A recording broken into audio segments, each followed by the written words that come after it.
मैं यहाँ डर जाऊंगा, मैं फेल हो जाऊंगा, ये करूंगा वो करूंगा, वही चलते रहता है ना दिमाग में पूरे टाइम। उसका मतलब हमारा सिंपैथेटिक नर्वस सिस्टम ही पूरे टाइम चालू रहता है। तो योग का उल्लेख जो है ना वो तो वेद में भी है। एक इज कर्म योग, देन इज ज्ञान योग, then is bhakti yoga, and then what we call is raj yoga. पर जब आप योग करते हो ना तो आप क्या करते हो पता है? आप हर चीज ध्यान दे के करते हो। आप धीरे धीरे श्वास लेते हो। कोई चीज बहुत अच्छी हो रही है उससे आप पागलों जैसे खुश नहीं हो रहे, और कोई चीज बुरी हो रही है उससे आप अपने जीवन को कोस नहीं रहे। अगले जन्म में कहते जाते जाते पर इस जन्म में भी आप भुगतते जरूर। एब्सोल्युटली। तो योग is actually taking us to that position where we can see ourselves for what we are. क्या कोई चीज क्योंकि बस अभी प्रूव नहीं कर सकते इसलिए उसे डिस्कार्ड कर दो? वो गलत है, राइट। और दूसरा ये कि कुछ प्रूफ नहीं है, कुछ नहीं है, बट सिर्फ मुझे कहा गया है इसलिए मानते जाओ, वो भी गलत है। वो तो मुझे लगता है मेंटल लेजीनेस है।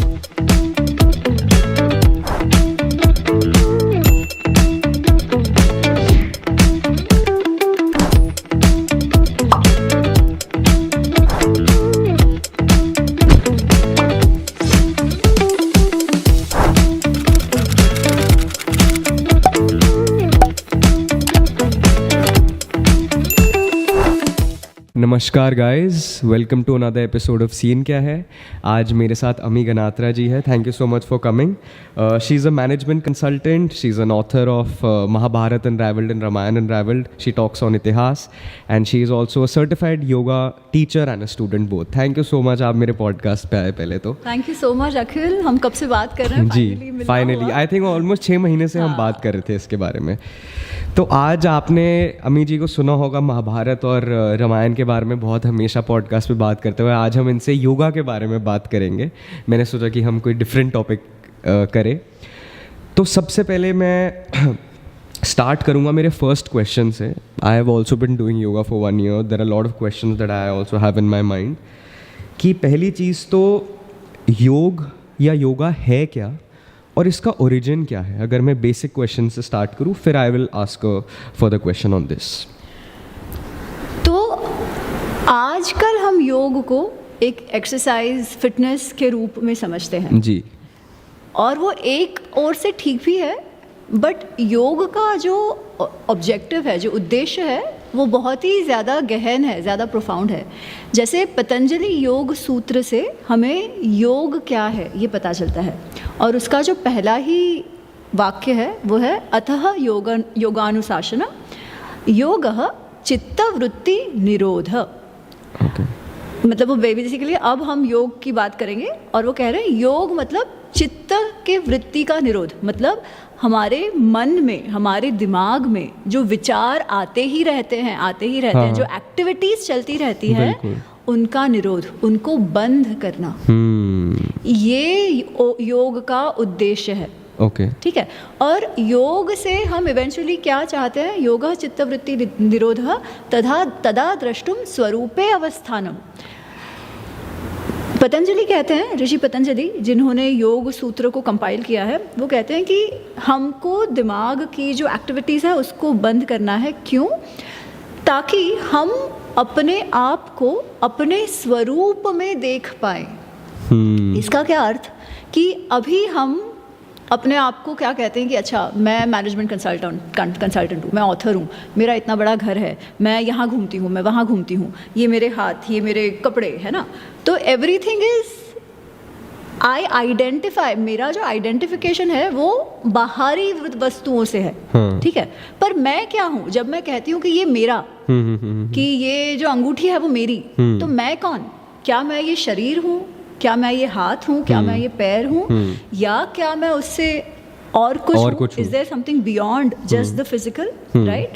तो अभी तो हम अपने आप को इतना ही देखते हैं, पर जो सनातन धर्म की हमारी फिलॉसफी है, जिसमें हम कहते हैं कि आत्मा जो है वो नित्य है, शरीर तो आता जाता रहता है। जैसे गीता में भी कृष्ण कहते हैं कि वासांसी जीर्णानि, जैसे शरीर, कपड़े जैसे खराब हो जाते हैं, गंदे हो जाते हैं, तो हमको निकाल देते हैं और नए कपड़े पहन लेते हैं।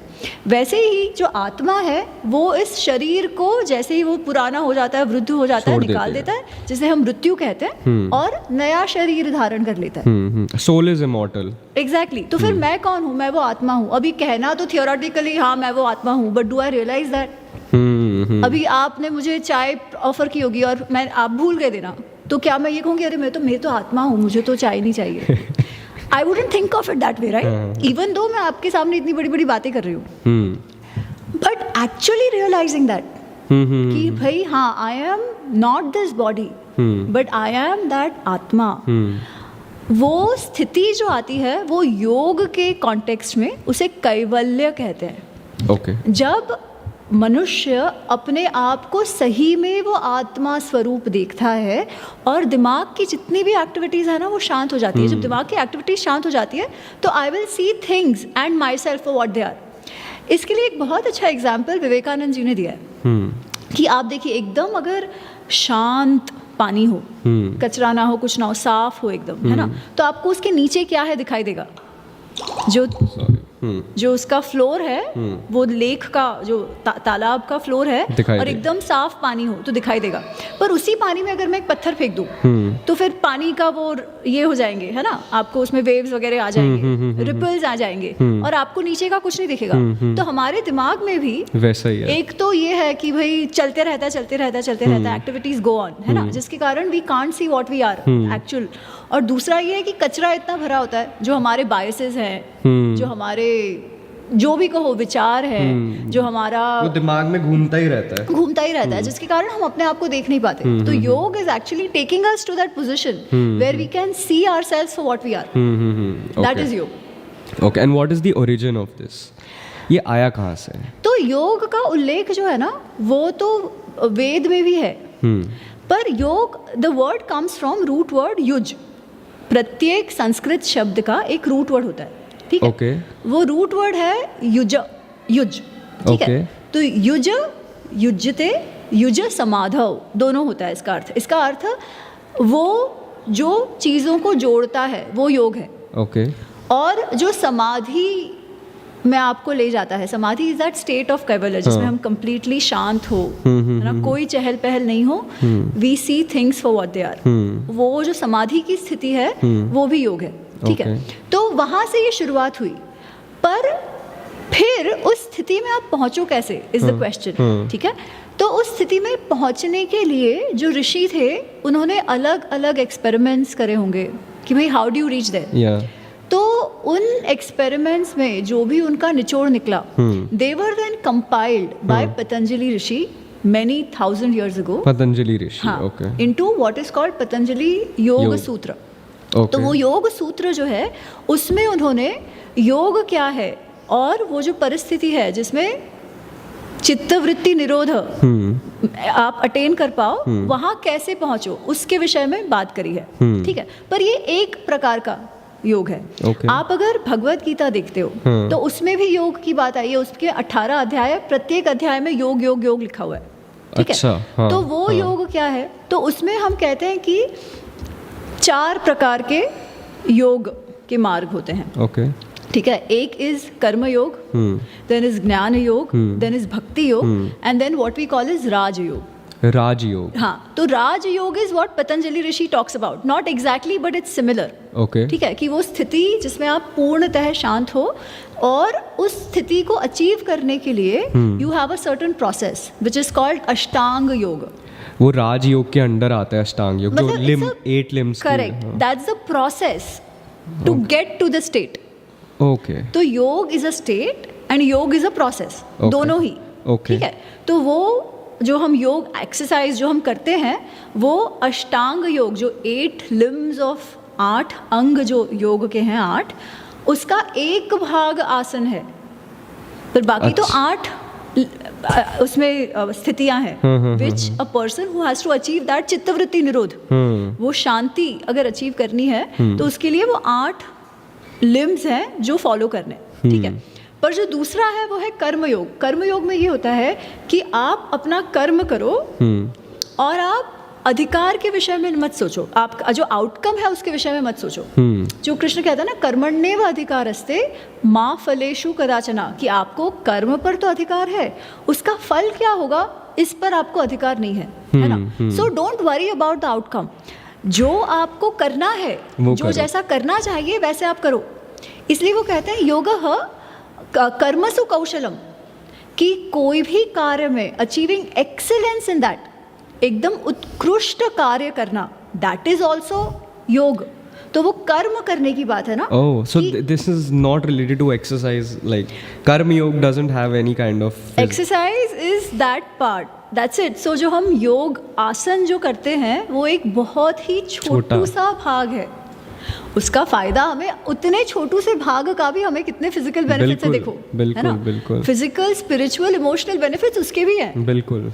पर ये जो कर्म योग की अभी बात हो रही है, that is about developing an attitude, ठीक है। तो कर्म योग में है कि काम करते रहो, do it to the best of your abilities, don't think about the outcome, ठीक है। ओके। जो भक्ति योग है उसमें भी यही है कि काम तो करते रहो, पर आप इवेंचुअली ये मानो कि हम क्या है, निमित्त मात्र। We are only an instrument, भगवान का जो विल है, भगवान की जो इच्छा है उसे पूरा करने का बस अपना उद्देश्य है। हम केवल एक इंस्ट्रूमेंट है। जो हम कर रहे हैं वो भगवत इच्छा है, जो आउटकम होगा वो भगवान को समर्पण, मेरा कुछ नहीं, सब उसका, ठीक है। तो अगर जब उस भाव से हम काम करते हैं तो अभी क्या होता है, what is it that stops us back from doing anything. हमको हर चीज़ का डर लगता है। बिल्कुल। और डर किस चीज़ का लगता है, अरे मैं फेल हो गया तो, है ना।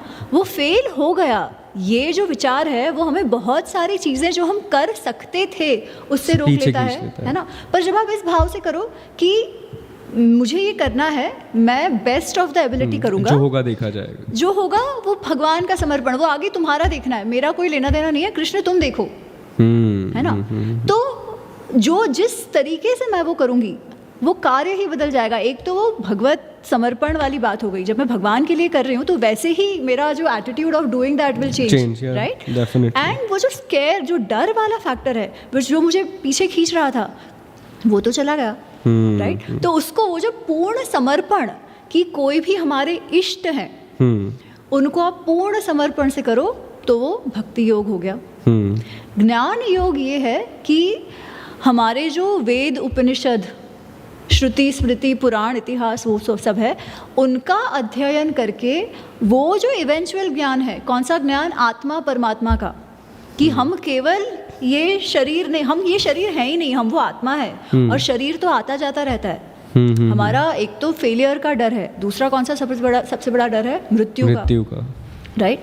तो टू अंडरस्टैंड दैट मृत्यु is also just a stage in life, है ना। हमारे में लीनियर तो है नहीं कि रेस्ट इन पीस, एक बार मर गए कि रेस्ट करो पीस में, ऐसा तो नहीं है। हम तो आते जाते रहते हैं, और इसीलिए हमें आज के जन्म में हम क्या काम करेंगे वो अगले जन्म में भी उसका इफेक्ट होगा, है ना। इसलिए इस जन्म में भी अच्छा ही काम करो अगर अगले जन्म में भी आपको अच्छा आउटकम चाहिए तो, है ना। तो उस ज्ञान से अपने जीवन को जीना, ज्ञान के द्वारा, वेद उपनिषदों के ज्ञान के द्वारा उस पर चिंतन मनन करना, और उस चिंतन मनन से इवेंचुअली वो रियलाइजेशन पाना, दैट इज ज्ञान योग। Okay. तो जो इवेंचुअल स्थिति है वो शांति वाली, वो तो वही है, but various people have various ways to do it. जैसे हम सब, वी आर ऑल गृहस्थ आश्रम वाले, हमारा रेगुलर लाइफ है, हम जीते हैं ये जो मटेरियल वर्ल्ड का हो, जो भी कहो, है ना। तो हमारे लिए कर्म तो करना ही पड़ेगा, there is no way out, we have to work, है ना। तो वो किस भाव से करो, वो भाव ही योग है, मतलब वो भाव में ही हम योग जी भी सकते हैं। That's the idea of the various parts of योग। और ये जो अब ये आई थिंक और ज़्यादा इसके अंदर डीपर वो चीज़ होगी, जैसे ये हठ योग वगैरह होता है, हाँ, ये सब क्या होता है? हाँ, तो अभी हम राजयोग, एक्चुअली वो राजयोग भी कोई कहेंगे कि नहीं, it's not exactly Ashtanga yoga, but for purpose of simplification let me think of it that way. Rajyoga is also through meditation largely, okay, ठीक है, बट अष्टांग में सब कुछ आ जाता है। तो इसलिए मैं कह रही हूँ कि चलो लेट्स अज्यूम कि वो जो पतंजलि योग सूत्र वाला जो योग है उसमें अष्टांग योग है, and I am just calling it Rajyoga, because in some people use it interchangeably. कुछ कहेंगे नहीं ये बहुत स्ट्रिक्टली अलग है, ठीक है, but for our purpose let's assume Rajyoga, जो अगर आपको पाना है चित्तवृत्ति निरोध, तो वो अष्टांग योग से है। अब अष्टांग योग में कौन से 8 लिम्ब कौन से हैं? यम, नियम, आसन, प्राणायाम, प्रत्याहार, ध्यान, धारणा, ध्यान, समाधि, ठीक है, ये 8 लिम्स है। अब यम नियम जो है ना, ये तो है कि आप आपका जीवन कैसे जियो, जैसे your relation with yourself and your relation with the world, कि आप शांति रखो, अहिंसा रखो, सत्य बोलो, ठीक है।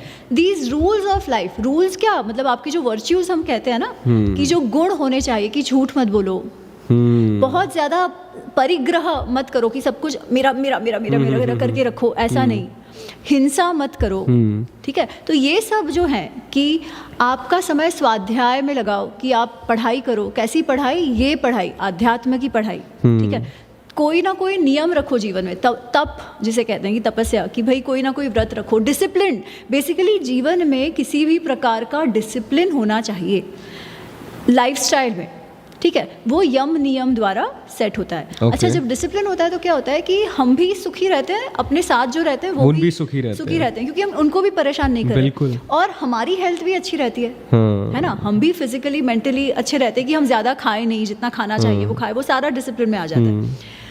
उसके बाद बात आती है आसन की, ठीक है। अब आसन जो हम आज देखते हैं, आसन और प्राणायाम, उसको अगर हम पतंजलि योग सूत्र देखें ना, तो उसमें आसन का केवल इतना है कि स्थिरम सुखम आसनम, कि कोई भी स्थिति जिसमें आप स्थिर और सुखी रह सको, बेसिकली स्टेबिलिटी एंड कंफर्ट, उसमें आप बहुत देर तक बैठ सको, ठीक है। क्यों? क्योंकि इवेंचुअल गोल क्या है? समाधि, कैवल्य, दैट शांति ऑफ माइंड। वो कैसे होगा? जब आप आपने देखा होगा कि जो ऋषि मुनि जो तपस्या करते थे, वो कितने ही वर्षों एक ही परिस्थिति में बैठे थे। बिल्कुल। हमको थोड़ी देर कोई बैठे कि नीचे पलाठी मार के बैठ जाओ, 15 मिनट भी ना बैठा जाए। अब अगर हम बैठ भी नहीं सकते 15 मिनट, बिल्कुल, तो हम तपस्या और करने की तो बात ही कहाँ है। मेरे तो दादा मुझे कहते तुमने घी नहीं खाया, तुम आल्टी फाल्टी मार के भी बैठ नहीं सकते। नहीं, एक्चुअली ये बात सही है। मुझे लगता है अपने दादा परदादा लोग बहुत ज्यादा स्ट्रांग थे, बिल्कुल, है ना। तो वो स्ट्रेंथ कैसे आए कि हम बैठ सकें उतनी देर? उसके लिए you have to become physically strong, ठीक है।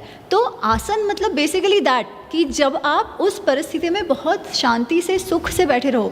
नहीं तो अगर आपको कोई बोले कि आप मेडिटेट करते हो, आपने कहा है ना, वो मेडिटेट आप करने बैठे और आपका पैर दुख रहा है, ध्यान ही नहीं जाएगा, है ना, कहाँ से मेडिटेशन होगा? तो आप उस स्थिति में बैठो जहाँ ये सारी चीज़ें, कि पेट दुख रहा है, हाथ दुख रहा है, ये सब ना हो। That can only happen when all your muscles are very strong. शरीर में कोई व्याधि नहीं है, कोई इलनेस नहीं है, कुछ नहीं है ना। तो to get to that आसन, you have what is called हठ योग, जिसमें आप फिजिकली अपने आप को ध्यान में बैठने के लायक कर पाओ घंटों तक, ठीक है। उसके लिए पूरी एक प्रैक्टिस खड़ी हुई, जिसमें अलग अलग टाइप की क्रियाएं, शुद्धि क्रियाएं और अलग अलग आसन जो आपके हर एक मसल को स्ट्रॉन्ग करे, आपकी फिजिकल कैपेबिलिटी बढ़ाए, ठीक है। तो हठ योग जो है, उसके विषय में हमें और पुस्तकों से पता चलता है, जैसे गृहांड संहिता है, हठ योग प्रतिबिका है, वगैरह वगैरह, जिसमें जब ऋषियों ने अलग अलग प्रकार से अपने आप को फिजिकली, इमोशनली, मेंटली स्ट्रॉन्ग करने का प्रयत्न करा, तो वो क्या क्या थे, ठीक है। तो वो हैव बीन कंपाइल्ड इनटू हठ योग। अब वो जो हठ योग है, वो उसके बहुत सारे फिजिकल बेनिफिट्स हैं, ठीक है। तो वो जो हमने क्या किया है कि भले वो ना हो पाए, हम लोग आज भले ही वर्षों तक तपस्या में ना बैठ पाए, भले ही हम सब इवेंचुअल वो जो रियलाइजेशन ऑफ आत्मा परमात्मा वो ना हो, वो कैवल्य समाधि ना हो, बट फिर भी कुछ तो जीवन अच्छे से जिए, कुछ तो फिजिकल बेनिफिट हो। इसलिए वो अब हम प्रैक्टिस करने लगे फॉर आवर फिजिकल बेनिफिट्स, ठीक है। तो वो हठ योग, जिसमें आप जो भी आज आप देखते हो ना, ऑल काइंड्स ऑफ योग, ठीक है। फिर उसमें वो एरियल आ गया, और अष्टांग आ गया, और अयंगार आ गया, दैट इज ऑल अंडर योग। अब अलग अलग गुरुजियों ने, अलग अलग जो गुरुजी हैं, अपना थोड़ा सा उसमें ट्विस्ट डाला, ठीक है। किसी ने कहा कि हम अपैरेटस यूज करेंगे, क्योंकि वो पोजीशन इंपॉर्टेंट है, कि अगर आपको शीर्षासन करना है और आप स्वयं से ना कर पाओ, हम आपको ऊपर से लटका देंगे, क्योंकि मेन तो वही है ना कि फ्लो आना चाहिए, आपका जो प्राण का और ब्लड का फ्लो है वो उस पोजीशन में आ जाए। तो people tried that, some other said कि नहीं, हम क्या करने वाले हैं कि vinyasa, we'll keep a flow of the different asanas we have and we will trademark it, ठीक है।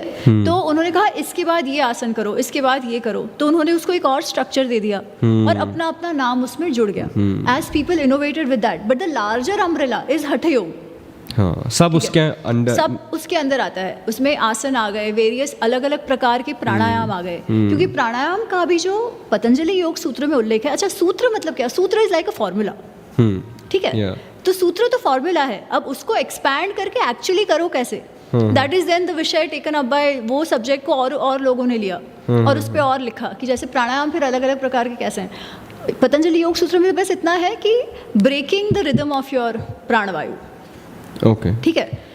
और उससे फिर आप इवेंचुअली आप ज़्यादा अंदर, अपने अंदर उतरो। प्रत्याहार जिसे कहा जाता है कि बाहर से फोकस निकाल के अंदर फोकस करो, ठीक है? एंड देन उससे फिर धारणा, वो थोड़ा ध्यान बढ़ते जाता है। आप ज़्यादा से ज़्यादा एक चीज़ पे फोकस करने का प्रयत्न करते रहो। That is what then eventually leads you to meditation. Okay, जो आपने बात बोली यम नियम, उसके बाद क्या क्या आता है? आसन, प्राणायाम, प्रत्याहार। प्रत्याहार क्या हुआ? प्रत्याहार, सो आहार हम खाते हैं बाहर से, हाँ, है ना? प्रत्याहार मतलब टू लीव दैट आहार एंड टर्न इनवर्ड्स। आहार ऑफ व्हाट? आंखें जो है वो बाहर का देखती है, हाँ, ठीक है? कान जो है वो बाहर की आवाज करते हैं, मुंह जो है वो बाहर का खाता है जी, ठीक है? चमड़ी जो है वो कोई बाहर का स्पर्श करे। हाँ। अब जब तक ये हमारे इनपुट्स चलते रहेंगे दिमाग को, सर में विचार आते रहेंगे, बिल्कुल, ठीक है? आप कुछ देखते हो तो कुछ नया विचार आता है, कुछ मेमोरी ट्रिगर होती है ना?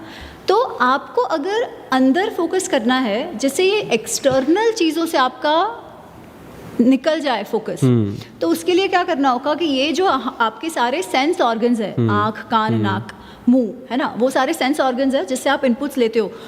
तो इनपुट्स लेना मतलब that is the food of these organs. आहार है, वो आहार को त्याग दो इन सब इससे and turn with in. Okay, so you close your eyes. आप आवाज़ जो है वो कहीं से ना आए, शांति से आप बैठे हो। आप बेसिकली मन से बाहर से फोकस अंदर करे जा रहे हो। Okay, so that is called pratyahara. That is the first step of now starting your meditation. Okay, okay. आप जब मेडिटेशन में बैठते हो तो क्या करते हो? शांति से एक जगह पे बैठो। बहुत मुश्किल है बट प्रोसेस तो वही है ना, हाँ, कि आप बैठो, आंख बंद करो, हाँ, कोई एक चीज को, एक वो कहेंगे किसी एक चीज पे फोकस करो, बस, हाँ, है ना? बिल्कुल। वो एक चीज पे to begin with is then called dharana. धारण करना, dharana of what? On that one particular thought, that item. कोई कहेगा कि अच्छा आंख मत बंद करो, आप यहाँ देख रहे हो कुछ चीज़, पर वो एक ही चीज़ को देखते रहो। अलग अलग प्रकार से करते हैं, ठीक है? तो उसके बाद जब वो फोकस और बड़ा होता जाए, पहले तो आप 1 सेकेंड भी नहीं फोकस कर पाओगे, है ना?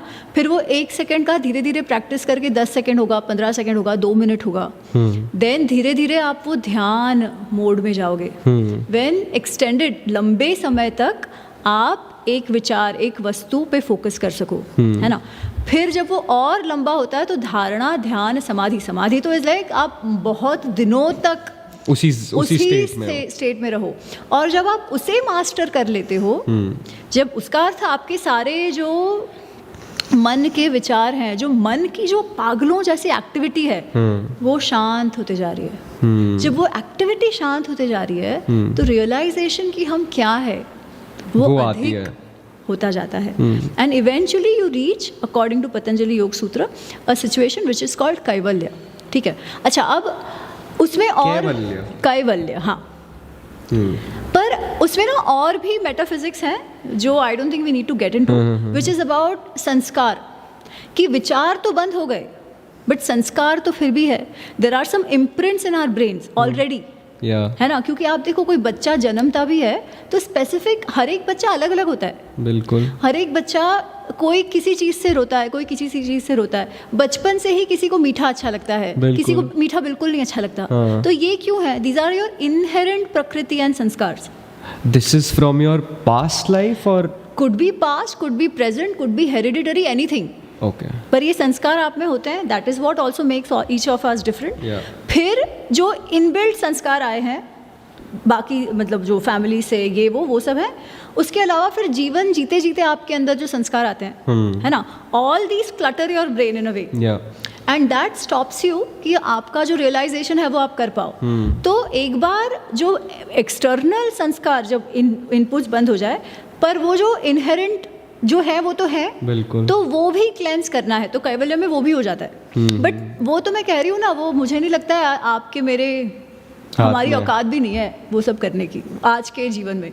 तो आज के जीवन में अगर हम फिजिकली भी शुरू करते हैं, आई एम फाइन, बिकॉज मैंने ये देखा है कि केवल जो ये सोच के कि भाई मुझे सिर्फ फिजिकल बेनिफिट चाहिए, वो वैसे भी अगर लेना तो भी उसका जो इमोशनल और मेंटल इम्पैक्ट है वो हो ही जाता है। बिल्कुल। It allows you to become calmer. It creates, I saw with myself when I started doing yoga कि कितना एक लाइफ में ना बैलेंस आ जाता है, आपकी पर्सनैलिटी में बैलेंस आ जाता है।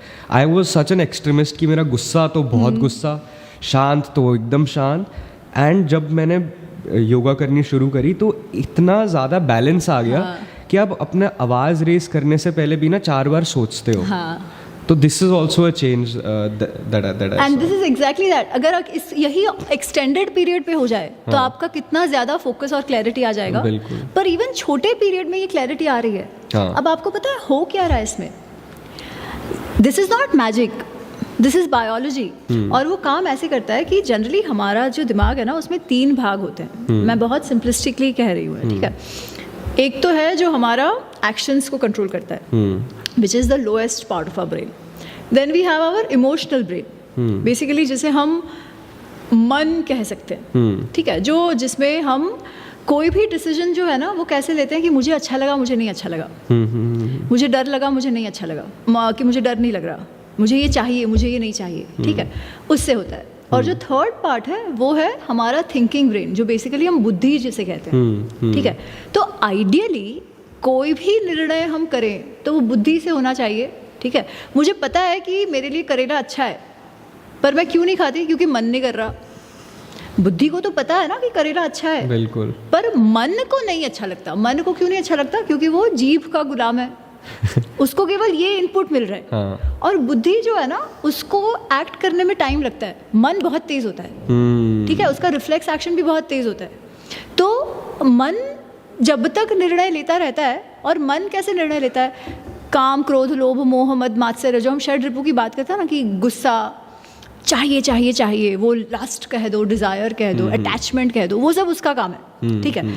और जब भी वो उस मोड में काम करता है ना, तो हमारे शरीर में जो नर्वस सिस्टम है, नर्वस सिस्टम बेसिकली जो सारे एक्शंस, रिएक्शंस, इमोशंस को पूरा मैनेज करता है कि मुझे अगर चाहिए कुछ तो mind decides I want it, मैं हाथ से उसे खाती हूँ, ठीक है। कुछ गर्म लग रहा है तो इनपुट यहाँ से आता है, दिमाग में जाता है। वो सारा जो मैनेजमेंट है ना वो नर्वस सिस्टम करता है। वो नर्वस सिस्टम के 2 मेजर भाग हैं, सेंट्रल नर्वस सिस्टम और ऑटोनॉमस नर्वस सिस्टम। और ऑटोनॉमस नर्वस सिस्टम के 2 भाग हैं, one is called sympathetic nervous system, the other is called parasympathetic nervous system. Okay. अब जब हम स्ट्रेस में होते हैं ना, गुस्से में होते हैं, स्ट्रेस में होता है, एंजाइटी जो हम कहते हैं, तो वो सारा जो है वो सिंपैथेटिक नर्वस सिस्टम मोड में हम होते हैं। अच्छा, सिंपैथेटिक नर्वस सिस्टम में क्या होता है, उन सबका ना इवोल्यूशनरी कारण है। हम मनुष्य बने हैं तो कोई ना कोई तो उसका कारण है, क्योंकि वो है, अगर वो नहीं इतना बुरा होता तो होना नहीं चाहिए था। बिल्कुल। तो उसका क्या कारण है, आप देखो, जब एवोल्यूशन हो रहा था तो पहले तो जंगलों में रहते थे, ये सब था, है ना। आज भी अगर आप देख लो कि आपके सामने एक शेर आया है, तो क्या आप बुद्धि से सोचने बैठोगे कि अरे ये शेर का पेट खाली है या भरा हुआ, ये मुझे खाएगा या नहीं खाएगा, मुझे भागना चाहिए नहीं भागना चाहिए? आपको भागना ही चाहिए ना, survival instinct has to kick in. उसमें आपको दिमाग से सोचने की आवश्यकता नहीं है। तो that is your reflex action. तो जैसे ही आप शेर को देखते हो, आपका थ्रेट मैकेनिज्म, डर का जो भाग है, एक्टिव हो जाना चाहिए, जो इमोशनल ब्रेन में होता है, ठीक है। उससे डायरेक्टली आपका जो ऑटोनॉमस नर्वस सिस्टम है उसमें सिग्नल जाता है, sympathetic nervous system kicks in, ठीक है। उससे क्या होता है कि आपको, आपके शरीर को पता है कि सर्वाइव करने के लिए मुझे भी भागना है, अगर मुझे बचना है तो मुझे भागना है। बिल्कुल। तो आप तेज भाग सको उसके लिए आपके पैरों में ज़्यादा शक्ति चाहिए, ज़्यादा एनर्जी चाहिए। वो कैसे होगा, जब ब्लड फ्लो वहाँ पर ज़्यादा होगा। बिल्कुल। तो वहाँ के जो नर्व्स, जो आर्टरीज है ना, वो बड़े हो जाते हैं। अब ब्लड तो जितना है उतना है, ब्लड तो आप कोई पी तो नहीं रहे हो कि एक्स्ट्रा आ जाएगा, ठीक है। तो क्या होता है कि आपका जो डाइजेस्टिव सिस्टम है और जो भी सिस्टम है जो आपके एंटीबॉडीज़ डेवलप करता है इम्यूनिटी के लिए वगैरह, वो भाग में जो ब्लड जा रहा हो ना वो कम हो जाता है, वहाँ की आर्टरीज छोटी हो जाती है, और फोकस जहाँ जो काम आपको करना है, जैसे भागना है, ये उस तरफ ज़्यादा चली जाती है। विचार में भी जो नॉर्मल, उस आप इतने जब डरे हुए हो ना और आपको कोई कहे 2+2 क्या, तो वो भी हम नहीं कर पाते, क्यों? क्योंकि वहाँ पे ध्यान ध्यान ही नहीं है वहाँ पे, और वो फिजिकली उससे वहाँ से वो उसके आर्टरीज छोटे हो गए, तो वहाँ पे फ्लो ही नहीं है कि आप ठीक से कर पाओ। And you run now that you require, आपके जीवन के लिए वो आवश्यक है। अब आप ये सोचो कि आप हमेशा ही उस स्ट्रेस मोड में रहो, जिसे हम एंजाइटी कहते हैं, जिसे स्ट्रेस कहते हैं। उसका अर्थ क्या? कि हर बार आप, मुझे अच्छा लगता है नहीं अच्छा लगता है, मुझे ये चाहिए मुझे नहीं मिला, मैं यहाँ डर जाऊंगा, मैं फेल हो जाऊंगा, ये करूंगा वो करूंगा, वही चलते रहता है ना दिमाग में पूरे टाइम। उसका मतलब हमारा सिंपैथेटिक नर्वस सिस्टम ही पूरे टाइम चालू रहता है। अब जब वो चालू होगा तो आप इमेजिन कर सकते हो ना, हमारा डाइजेशन अच्छा होता है, ना हम सोच अच्छे से सकते हैं, ना बाकी कोई सिस्टम चलता है। तभी कहते हैं ना कि जो पेट की बीमारी होती है वो सारी यहाँ पर है। एब्सोल्युटली। खाना डाइजेस्ट नहीं होता, या तो आप बहुत ज़्यादा खाते हो, ज़रूरत से ज़्यादा वजन बढ़ जाता है, या तो खाना चाहिए वो नहीं खाते हो, या जंक खाते रहते हो। सब कुछ ठीक है, कहेंगे अरे सब तो अच्छा है, फिर भी सूखता जा रहा है। तो वो कहाँ है? वो यहीं पे है ना। पर जब आप योग करते हो ना, तो आप क्या करते हो पता है? आप हर चीज़ ध्यान दे के करते हो। आप धीरे धीरे श्वास लेते हो। अच्छा, जब आपको भागना भी होता है तो आप देखना आपका श्वास भी बहुत शैलो हो जाता है। बिल्कुल। ऐसा क्यों होता है? क्योंकि आपको ज़्यादा हवा चाहिए, जिससे ऑक्सीजनेशन भी बढ़ जाए, है ना, बॉडी में। पर उस समय अगर आपको कोई कहे, आप कुछ बोलना चाहो तो बोल नहीं पाते, है ना। कोई ढंग से किसी को कुछ एक्सप्लेन करना वो भी नहीं कर पाते। तो अगर आपका मित्र आपके पास आए तो आप सबसे पहले क्या कहोगे? अरे शांत हो, ये ले पानी पी, ज़रा डीप ब्रीदिंग कर। हाँ। और वो जैसे ही वो 2-3 मिनट वो लंबे गहरे श्वास लेगा, तो फिर वो क्या करेगा? सही से बोल पाएगा। सही बात। तो ये क्या हुआ इसमें? बेसिकली जो सिंपैथेटिक नर्वस सिस्टम था वो शांत हो गया, और पैरासिम्पैथेटिक नर्वस सिस्टम शुरू हो गया। क्यों? डीप ब्रीदिंग से। ठीक है, जब आप डीप ब्रीदिंग करते हो, वेरी इंटरेस्टिंग, तो parasympathetic nervous system is now your rest and relax system, sympathetic is your fight and flight system. तो आप पैरासिम्पैथेटिक में जब आते हो तो धीरे धीरे जो जहाँ पे वो एक्सपेंशन आर्टरीज का हुआ है वो सब बंद हो जाता है, जितना जहाँ ब्लड फ्लो होना चाहिए वो वापस अपने नॉर्मल मोड में आने लगता है, हार्ट बीट आपकी कंट्रोल में आ जाती है, दिमाग आप सही से सोच पाते हो। ठीक है, अब अधिकतर टाइम अगर आप उस मोड में रहो तो ऑब्वियसली आपकी हेल्थ सुधरेगी, आप ज़्यादा अच्छे से सोच पाओगे, योर बुद्धि will be in control of your mind, है ना। कैसे हुआ? केवल डीप ब्रीदिंग करने से। ये डीप ब्रीदिंग हम योग में कैसे में करते हैं? प्राणायाम में हमें वो बोलते हैं, योग निद्रा में बोलेंगे कि भाई ब्रीदिंग पे फोकस करो, गहरी श्वास लो, you are kicking in your parasympathetic nervous system, और कुछ भी नहीं हुआ उसमें। ठीक है, और अगर एक्सटेंडेड पीरियड में अगर आप ये करो तो धीरे धीरे धीरे धीरे आपका जो मन है वो अपने आप स्विच ऑन होके स्ट्रेस में वगैरह नहीं चला जाएगा, जब जाना चाहिए तभी जाएगा। और जब भी आप कोई चीज़ फोकस लाके करो, डीप ब्रीदिंग से करो, ऐसे करो ना, तो you are also communicating to your brain कि भाई बुद्धि टेक चार्ज, क्योंकि वो जो फोकस का काम है ना वो मन से नहीं होता, वो बुद्धि से होता है। बिल्कुल, है ना। और जब बुद्धि आती है एक्शन में, तब वो सही गलत क्या है, मैंने ऐसे किया था, फिर अगली बार क्या हुआ था वो ध्यान में आता है। फिर मैं ना, चलो मुझे ये नहीं खाना चाहिए तो ना बोल पाती हूँ मैं, जो तभी शायद अगर मैं स्ट्रेस मोड में हूँ तो मैं सोचूंगी नहीं, है ना। तो ये योग से हुआ हमारे जाने बिना। ठीक है, इसलिए भले ही हम केवल वो आसन करके आ गए, प्राणायाम करके आ गए, उसका इम्पैक्ट जो है ना वो हर एक एक्शन में दिखता है। हम ज़्यादा शांत हो जाते हैं इन जनरल लाइफ में, कि ना कब बोलना है, switch on switch off sympathetic parasympathetic mode कैसे करना है। अच्छा, अब विदाउट अवेयरनेस हमने किया है तो शायद ना पता चले, बट जब अवेयरनेस के साथ हम करते हैं कि ये हो रहा है तो आपको और ज़्यादा पता लगता है, अवेयरनेस तो आएगा, है ना। आप कोई भी चीज़ जब कर रहे हो तो मैं ये गुस्से से कर रहा हूँ या करना चाहिए इसलिए कर रहा हूँ, आप पूछोगे तो सही एक बार, है ना। क्योंकि वो प्रैक्टिस कर करके आपने आपके सारे जो ऑर्गन्स हैं, जो दिमाग है, मन है, उनको थोड़ा सा डिसिप्लिन करना शुरू किया है। This is what yoga does to begin with, भले ही आप केवल एक्सरसाइज के तौर पे सोचते हो। आई थिंक ऑल्सो अभी आपने जैसे ब्रीदिंग की बात करी ना, मुझे लगता है कितनी अंडररेटेड है ब्रीदिंग इन जनरल। इसको हमने इतना बढ़ावा ही नहीं दिया, हम सांस ले रहे हैं, सब लेते हैं, लेकिन जो इसकी एक्चुअल मीनिंग है ना वो हम बहुत अंडरमाइन करते हैं। आई फील ब्रीदिंग जैसी चीज़ की। प्राणायाम के लिए कहा गया है कि प्राणायामेन युक्तेन कि प्राणायाम जो सही से करता हो ना, उससे सर्व रोग क्षय भवेत, ऐसे कहते सारे हैं रोग कि मिट सारे जाते हैं। रोग जो है वो बिल्कुल। मिट सकते हैं। केवल आप अगर आपकी श्वास पर सही से इम्प्रूव करो, उसको कंट्रोल करो, उसको रिदमिक ये लाओ। Coming to my next question, पहले तो मेरे को बहुत अच्छा लगा, कितनी सारी चीज़ें सीखने को मिली योगा के बारे में इतनी सी देर में। वॉट इज मोक्ष? मोक्ष क्या होता है बेसिकली, आप मेरे को बता सकते हैं? मोक्ष का जो आप शास्त्रों में जो डेफिनेशन पढ़ोगे ना, तो उसमें ये कहते हैं कि हमारे सनातन धर्म में हम कहते हैं कि पुनर्जन्म का कॉन्सेप्ट है कि एक बार मृत्यु हो गई तो ऐसे जैसे मैं कह रही थी कि we don't rest in peace, we are there wherever whichever loka we gone to, फिर वापस जन्म होता है और वो जो जन्म मरण चलते रहता है। ठीक है, वो चलते ही रहता है, चलती रहता है। जन्म होती है, मृत्यु होती है, वापस जन्म होता है, वापस मृत्यु होता है, और इस सब का लेना देना होता है हमारे कर्मों से। ठीक है, तो हम ये मानते हैं कि अगर कोई कर्म हमने किया है और उसका अगर वो अच्छा है तो उसका अपने को अच्छा परिणाम होगा, अगर वो बुरा है तो उसका बुरा परिणाम होगा। क्या अच्छा क्या बुरा ये हम नहीं कह सकते, बट परिणाम तो होगा। ठीक है, इस जन्म में नहीं हुआ तो अगले जन्म में होगा, ऐसी मान्यता है।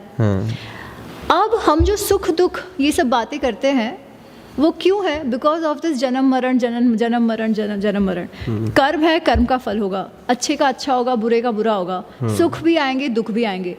ऐसा एक मनुष्य नहीं होगा जिसने अपने जीवन में केवल सुख सुख सुख देखा है, भले फिर वो अंबानी ही क्यों ना हो या बिल गेट्स ही क्यों ना हो, ऐसा कोई नहीं है, कोई भी नहीं है।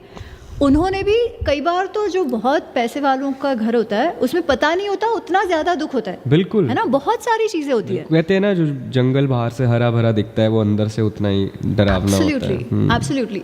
तो ये चलते रहता है और ऐसा भी कोई नहीं है जिसको कभी सुख देखा ही नहीं है, कुछ ना कुछ तो होता है, they find their happiness, right, पर वो चलते रहता है, स्टैटिक कभी नहीं होता, कभी सुख है कभी दुख है, ये है। तो इस चक्कर से अगर आपको बाहर निकलना हो, if you want to be in that state जिसमें हम कहते हैं कि सिर्फ आप नित्य आनंद में रहो, तो जन्म मरण में तो नहीं हो सकता। So then what's the way out? कि you get out of this cycle. जब आप इस साइकिल से निकल गए, जब जन्म मरण नहीं है, तब वो स्टेबिलिटी है, वो सुख है, वो आनंद है। पर निकल के कहाँ गए? बेसिकली हम जो कहते हैं कि आत्मा परमात्मा, अहम ब्रह्मास्मि, वो जो ब्रह्म है, जो क्या कहते हैं कि जो प्रत्येक सृजन का कारण है, दैट परमात्मा जिसे हम कहते हैं, दैट फाइनल एनर्जी, आप जिसको कृष्ण कहो, शिव कहो, जो भी जिसे भी आप मानते हो, या जिसे आप निराकार कहो, उसमें आप वापस से मर्ज इन हो रहे हो। और जब आप उसमें वापस चले गए, अपने तत्व में चले गए, then you are at peace. That is moksha, to get out of this cycle of janam and maran. अच्छा, अब वो किसका कब होगा ये तो हम कह ही नहीं सकते, क्योंकि जब तक भी कामना है, whenever there is desire and whenever there is कर्म, कामना है तो आप काम करोगे, कर्म करोगे तो फल होगा, और तो वो साइकिल चलता रहेगा। अच्छा, आप अगर मोक्ष की भी बहुत कामना कर रहे हो तो वो भी कामना हो गई, हाँ, तो उससे बाहर ही नहीं निकल पाओगे। तो आपको कब मोक्ष मिलेगा? या तो आप कोई भी कर्म ऐसे करो, जो मैं भक्ति योग की कह रही थी कि मैं इसलिए काम कर रहा हूँ क्योंकि करना चाहिए, बट ये मेरा इसमें कुछ नहीं है। आप जो कर्ता भाव जब निकाल दो और कहो कि जो कुछ है वो भगवान का, अच्छा भी मेरा नहीं, बुरा भी मेरा नहीं, कुछ भी मेरा नहीं। अगर कोई काम अच्छा हुआ है तो क्रेडिट तो हमें लेना होता है, अगर कुछ बुरा हुआ है तो हम भगवान को कोसते हैं ना, पर ये तो उसका भी क्रेडिट नहीं लेना है, बुरे का भी नहीं लेना है, अच्छे का भी नहीं लेना है। You have to do because you must do. जी, हम जन्म लिया है तो श्वास तो लेनी पड़ेगी ना, वो तो कर्म है। तो ये हम इसलिए कर रहे हैं क्योंकि लेना है, पर उसके बियॉन्ड कुछ नहीं, जो भी है भगवान का। अब उस माइंडसेट में आना तो सबके बस का नहीं है, बिल्कुल, है ना। तो मोक्ष भी होना फिर सबके बस का नहीं है। It takes multiple janmas to get achieve that. तो that is मोक्ष theoretically. Okay. ठीक है। अब क्या वो परिस्थिति क्या है कि आपको सुख और दुख बिल्कुल भी परेशान नहीं कर रहे। सपोज आप इसी जन्म में हो, ठीक है, और कोई चीज़ बहुत अच्छी हो रही है, उससे आप पागलों जैसे खुश नहीं हो रहे, और कोई चीज़ बुरी हो रही है, उससे आप अपने जीवन को कोस नहीं रहे। आप स्थित प्रज्ञ जो कृष्ण कहते हैं कि आप अपने आनंदमय मोड में हो, एक ही अच्छा state में हुआ बुरा हुआ, अच्छे से बहुत ज़्यादा एक्साइटमेंट नहीं, बुरे से बहुत ज़्यादा दुख नहीं, यू जस्ट एक्सेप्ट थिंग्स कि हाँ ये है, अच्छा भी है बुरा भी है, और वो भी अच्छे का कभी बुरा हो सकता है आगे जाके नहीं मालूम, बुरे का अच्छा हो सकता है, but that is not your concern. Again जब कृष्ण कहते हैं कि सुख दुखे समो भूत्वा, कि सुख और दुख जो है वो एक जैसा जब हो जाए, उनको अर्जुन पूछते हैं कि स्थित प्रज्ञ मतलब क्या, तो वो कहते हैं वो जिसके लिए सुख दुख एक जैसे हो, जीत हार एक जैसी हो, वो हमेशा से शांत, वो कैवल्य परिस्थिति जो मैं कह रही थी कि शांत है, काम करने के लिए करना है, आउटकम पे तो वैसे ही मेरा फोकस नहीं है, ठीक है, तो आउटकम का इम्पैक्ट भी मुझ पे नहीं होगा। अगर वो माइंडसेट जिसे कृष्ण योगस्थ बुद्धि भी कहते हैं, जो निरंतर अगर मैं उस मोड में हूँ तो मुझे फिर मोक्ष की भी कामना नहीं है ना, क्योंकि वो जो आनंद है, I am already in that state, तो कैन दैट बी मोक्ष? I don't know, but that is the state of मोक्ष वी कैन अचीव, जो योग भी कह रहा है टू अचीव दैट। तो योग के थ्रू आप इस स्टेट में जा सकते हो। हाँ, और इवेंचुअली फिर मोक्ष भी है, ठीक है। अच्छा, योग जो है ना, इसे एक बात और भी समझनी चाहिए, it is one of the darshans. दर्शन मतलब हिंदू धर्म में ना 6 दर्शन हम कहते हैं, फिलॉसफीज। ये फिलॉसफीज क्या है? Exploring our connection with the paramatma, आत्मा और वो इवेंचुअल परमात्मा है ना, उसको अलग अलग तरीकों से लोगों ने सोचा है, अलग अलग परिप्रेक्ष्य में उसे देखा है कि वो कैसे आप अचीव करो। तो एक तो है जिसे हम कहते हैं उत्तर मीमांसा, फिर दूसरा है पूर्व मीमांसा। पूर्व मीमांस जो कहते हैं हम, उसमें वो कहते हैं कि जो रिचुअल्स करते हैं, वे जो यज्ञ वगैरह करते हैं, उसके द्वारा यू अचीव दैट। ओके, ठीक है। जो उत्तर मीमांसा है, दैट इज़ अबाउट ज्ञान योग, जिसमें उपनिषद आते हैं कि उपनिषद तो का भी जो टॉपिक है वो क्या है, it is that topic only कि भाई हाउ डू यू, हम क्या है, आत्मा क्या है, परमात्मा क्या है, ये शरीर क्या है ना। These are all the questions which Upanishads try to answer. उसके अलावा है न्याय वैशेषिक, तो ये भी उसी प्रकार के हैं, ठीक है। They are the schools of thoughts या फिलोसफीज जैसे कहते हैं, जिसमें एक योग है एंड सांख्य है।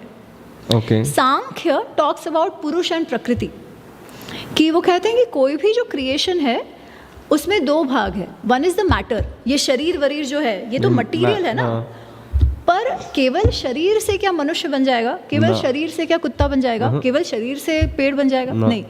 जो लिविंग कॉन्शियसनेस उसमें है वो क्या है, वो आत्मा है जो इस मटेरियल से अलग है, जिसे वो पुरुष कहते हैं। Purush is not male, not male purush, ठीक है। पुरुष इज दैट लिविंग कॉन्शियसनेस, जिससे वो मटेरियल जो बॉडी है उसमें जो हम कहते हैं ना जान आती है या कॉन्शियसनेस आती है, वो पुरुष है। तो Sankhya deals with that, yoga is related to that, but a little different. Yoga then takes you to the next level of that realization of that पुरुष तत्व in you.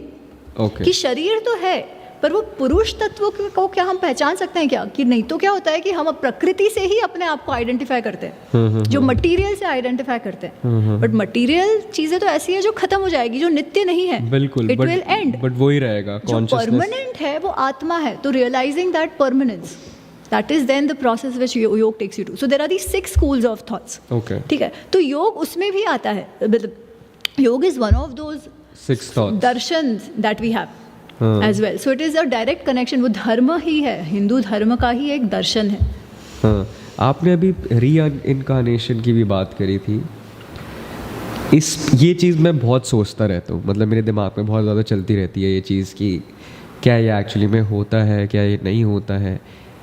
हमारे हिंदू धर्म में तो इसकी बात करी गई है कि एक व्यक्ति इतने जन्म लेता है या एक सोल इतने डिफरेंट बॉडीज़ में आता है। इसका कोई प्रूफ तो है नहीं। एक्चुअली एक एक्सपेरिमेंट हुआ है, मुझे वो बुक का नाम नहीं याद आ रहा, जिसमें कोई फॉरेनर साइकोलॉजिस्ट या डॉक्टर या कुछ है, who has a book on this, जहाँ पे कुछ आप देखोगे ना, सबके लिए नहीं, सबको याद नहीं होता है कि पिछला जन्म था नहीं था वगैरह वगैरह, बट वो कहते हैं कि when they put you in a state of hypnosis, तब आप बात कर पाते तब हो। आप कर पाते हो, कोई कोई कर पाते हैं। और कुछ कुछ तो ऐसा है जो जन्म से ही जानते हैं, उनको अपने पिछले जन्म का याद होगा, वो कहेंगे कि अच्छा उस घर में ऐसा ऐसा है, मैं तो वहाँ थी तब ऐसा हाँ, था हाँ। वगैरह। तो there are some such cases हाँ, who know, who seem to know, ठीक है, और वो सही भी होता है, उनको पता चलता है कि ऐसे जो 2 साल की बच्ची को क्या पता वो क्या बोल रही है, हाँ, पर एक्चुअली दैट वाज देयर। हाँ, एंड वैसा ही जो कुछ वो जो मैंने कहा था कि वो डॉक्टर है, he has done research on that, on some of those cases, ठीक है। तो ऐसे हैं which you can call as anecdotal evidence, okay, but do we exactly know? Well, we know the karma siddhant, ठीक है, and what explains the karma सिद्धांत? कर्म सिद्धांत कैन नॉट बी विदाउट पुनर्जन्म, हाँ, ठीक है। अगर हम कर्म में मानते हैं, वो कर्म पुनर्जन्म कर्मफल के बिना में नहीं हो मानते सकता। हैं, तो वो पुनर्जन्म आएगा ही आएगा। तो there is anecdotal evidence somewhat, not enough to say कि ये ऐसा ही होता है, पर इवेंचुअली ये है कि आपकी श्रद्धा क्या है जो आपको एक अच्छा जीवन जीने के लिए प्रभावित करता है, बिल्कुल। Right? And to that extent मुझे लगता है कि ये फिलॉसफी इज द बेस्ट। नहीं तो क्या होता है, एक जीवन है, जो करना है कर लो, जैसा करना है कर लो, है ना। वो मुझे लगता है it leads you down the path of destruction. कुछ लोग ये भी बोलते हैं कि आपके जो कर्म है ना, अगले जन्म में कहते जाते जाते, पर इस जन्म में भी आप भुगतते जरूर हो। एब्सोल्युटली। इस जन्म में जो नहीं भुगते ना, वो अगले जन्म में भुगतते। वो संचित कर्म में हो जाते हैं, अच्छे और बुरे दोनों। ऐसा नहीं है कि अच्छे का कुछ नहीं होता। दैट इज व्हाट, अगेन मैं कहूँगी, ऐसी मान्यता है, ऐसी श्रद्धा है हमारे धर्म, सनातन धर्म में। Coming to my last question, ये इस जो अभी हमने बहुत डिटेल बातें करी, इससे थोड़ा हटके है, क्या योगा करने का कोई अच्छा, एक सेकेंड में वापस हाँ उस पे हाँ हाँ, जाऊं? बिल्कुल बिल्कुल। दूसरा, हम अगर डायरेक्ट एविडेंस ना कहे, ठीक हाँ। है, तो हम अगर देखें तो ऐसा क्यों होता है कि कोई किसी परिवार में जन्म लेता है, हमारे माँ बाप जो है वो यही क्यों है, हमारे मित्र जो है वो यही क्यों है? ये सोचते जरूर आप मुझे बताओ अखिल, हम तो एक दूसरे को जानते ही नहीं है कभी ना कभी मिलना हुआ है लाइफ जी, में, जी, फिर जी। भी आज हम कैसे मिले, है ना। तो ये सब क्यों होता है? एक तो है कि आपको सारा रैंडम है, नहीं, इतना ज्यादा रैंडम भी नहीं हो सकता। पर एक फिलॉसफी ये हो सकती है कि ये सारा रैंडम है, there is nothing to it, क्योंकि आप प्रूव तो नहीं कर सकती कि अरे भाई कुछ है ना, कि कोई कुछ रहा होगा पिछले जन्म का, या कुछ ऋणानुबंधन। I love the term rinanubandhan. मुझे लगता है कि हम जो भी लोग मिलते हैं, जो भी जिसके साथ भी जो भी संबंध बनता है, जैसा भी जो रहता है नहीं रहता है, कुछ ना कुछ उसमें इम्पैक्ट है, कोई ना कुछ लेन देन की बात है, जो कर्म के लेन देन की बात कभी ना कभी रही होगी। But again, can I prove it? No, right? But then what explains it? What is the way? What other than this can explain it? As I said, एक तो आप कहोगे रैंडम है, ठीक है, दूसरा आप कहो नहीं कुछ है, कोई कर्म की बात है। नाउ अज्यूमिंग वो कर्म की बात अगर आप मानते हैं, तो at least it allows you to own it. आप दुनिया भर पे उसका ये नहीं थोप सकते, है ना। It allows you to live your life in a way कि भाई मैं ऐसे जीऊँ जीवन कि मैं ऐसा कुछ ना करूं कि मुझे उसको पछताना पड़े वापस। सही बात है ना। तो आई बिलीव दैट, एटलीस्ट मुझे तो वो बहुत समझने जैसा, मानने जैसा लगता है। नहीं, मैं भी समझता हूँ, बट क्या है कि हर चीज़ को ऐसा लगता है कहीं ना कहीं, हर चीज़ को नहीं बट कुछ चीज़ों को क्वेश्चन करना चाहिए, आपकी क्लैरिटी बेटर होती है उसको। नहीं, मुझे लगता है क्वेश्चन तो करना ही चाहिए। हाँ। ठीक है, अगर आप क्वेश्चन नहीं करोगे तो फिर वो अंधभक्ति में आ गया। हाँ, बिल्कुल। फिर कोई भी कहेगा ना, अरे ऐसे कैसे प्रूव कर दे, तो वी विल, अरे हाँ भाई प्रूव तो नहीं कर सकते, ये बकवास है ना। तो is everything left to only proofs? Because कुछ टाइम पहले तक साइंस तो कुछ और ही कह रहा था, बिल्कुल, उसे पता नहीं था, है ना। ओवर टाइम अब ज्यादा इन्फॉर्मेशन है, तो उसका मतलब what we don't know, is it does it not exist? Science has its own limitation, इसलिए तो रोज साइंस भी नया हो रहा है ना। तो क्या कोई चीज क्योंकि बस अभी प्रूव नहीं कर सकते इसलिए उसे डिस्कार्ड कर दो? वो गलत है, राइट। और दूसरा ये कि कुछ प्रूफ नहीं है, कुछ नहीं है, बट सिर्फ मुझे कहा गया है इसलिए मानते जाओ, वो भी गलत है। वो तो मुझे लगता है मेंटल लेजीनेस है ना। इसलिए पूछना तो चाहिए, सिर्फ वो जो एटीट्यूड है वो कैसा हो। आर यू आस्किंग कि उसे आप डिस्काउंट करके फेंक देना चाहते हो, या एक्चुअल जेन्युइन क्यूरियोसिटी है? और वो क्यूरियोसिटी से मैं ये नहीं कह रही कि यही सही है या यही गलत है, ठीक है। इवेंचुअली हमारे लिए क्या कार्य करता है जीवन अच्छा जीने के लिए। हाँ। और वो मुझे लगता है कुछ कुछ पर्सनल भी होता है। हमारी प्रकृति कैसी है, हमारा इंक्लिनेशन कैसा है, हमारा स्वभाव कैसा बिल्कुल। है ना, उस पे भी बहुत matter डिपेंड करता करता है, है। बिल्कुल। तो इवेंचुअली ये सोच कर, समझ कर, प्रश्न पूछ कर, एक्सप्लोर कर कर, कोई कहे कि मुझे इसमें नहीं मानना, फेयर इनफ। मुझे सोच कर लग रहा है कि हाँ यार ये बिलीवेबल तो है, but it is very individual is what I will say. But Sanatan Dharma क्या कहता है कि हाँ पुनर्जन्म है, कर्म है। Coming to my last question कि क्या योगा करने का कोई समय होता है? ऐसा बहुत कहते हैं कि जी योगा सुबह ही करनी चाहिए, सुबह ही करनी चाहिए।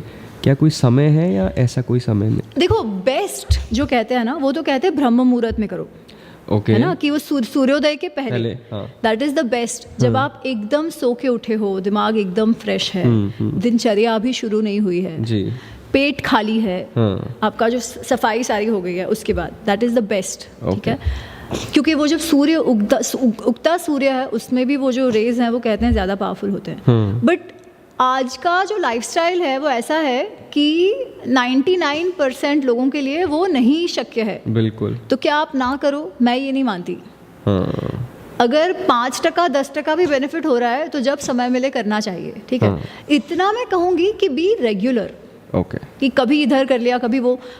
अगर आप आजकल तो ऐसा है कि हमारा काम का ट्रैवल भी, वर्क ट्रैवल इतना होता है, ये सब होता है, तो जब कर सको तब करो, बट कोई ना डिसिप्लिन जीवन में होना चाहिए। नॉन डिसिप्लिन कि भाई मैं योग करना तो चाह रहा हूँ, पर जब तक मेरे पास वो सुपर कूल मैट नहीं है या मैं, कई लोग ये करते हैं कि अच्छा मुझे अब योगा क्लास ज्वाइन करना है, योगा क्लास ज्वाइन करना है, नए अपैरल खरीदेंगे, नए स्ट्रेच पैंट्स खरीदेंगे, नया ये, पर योग क्लास में तो कभी गए ही नहीं फिर भी, क्योंकि इसी में टाइम चला गया ना, एक्साइटमेंट यहाँ तक सीमित है, हाँ, और बस वही खत्म हो गई, वही खत्म। वैसा नहीं होना चाहिए। अच्छा, अब ये भी होता है कि आपने 3 दिन योग किया तो आप कोई योगी नहीं बन जाओगे, नहीं, है ना, ना ही उसका कुछ फायदा होगा। तो you have to give it some time, consistency, consistent time. भले आप 3 बार करो, 4 बार करो, पर वो डिसिप्लिन से करना होगा, तभी ही कोई भी प्रैक्टिस का उसके बाद ही आपको आउटकम दिखेगा। पर एक चीज़ ध्यान रखनी है कि खाने के तुरंत बाद नहीं करना है। वो तो ठीक है, इसीलिए सुबह सुबह बेस्ट है, या फिर अगर आप शाम को कर रहे हो तो एटलीस्ट 2 से 3 घंटे पहले तक पेट खाली होना चाहिए। वो बहुत महत्वपूर्ण है, नहीं तो आपका डाइजेशन के साथ उसका इशू हो जाएगा। ठीक है, और करने के बाद वैसे तो आप खा सकते हो, कुछ ये नहीं है, पर उसमें भी अगर थोड़ा गैप रख सको तो बेस्ट है।